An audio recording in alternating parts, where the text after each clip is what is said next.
These are Cameroonians returning from abroad. But unlike the usual adrenaline flow that characterized homecoming of one who had missed their country for a while, these three Cameroonians are lamenting over all the ordeals they have been subjected to while in abroad.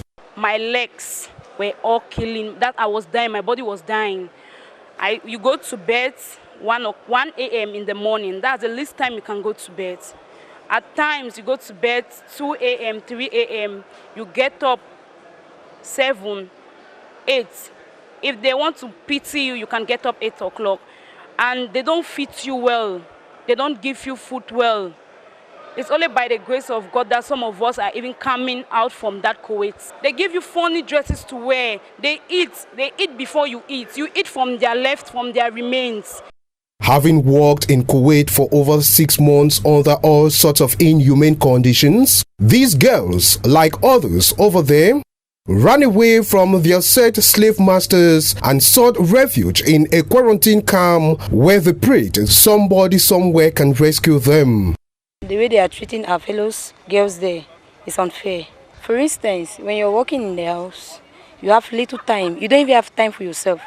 You work all through. At times you don't even, you work 6 to 6, no sleeping. Then some of the guys, let's say their husband, are trying to rape girls there.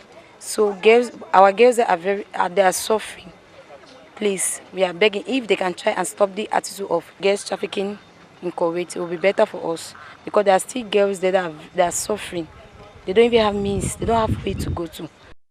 The Committee for the Fight Against Human Trafficking and Rights Abuse, also known as Complied, investigated on the sufferings of these Cameroonians in Kuwait and then sought resources to secure their flight back home.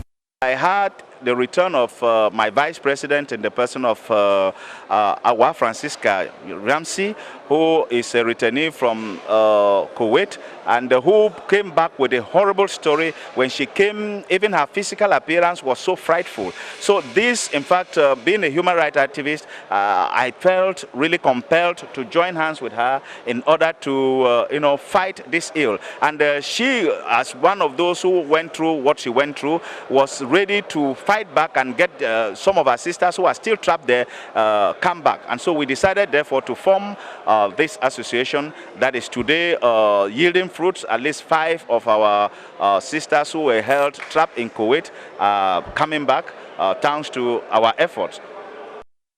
According to statistics provided, over 600,000 girls work as domestic servants in the Middle East, and of this number, many of them are subjected to inhumane treatment.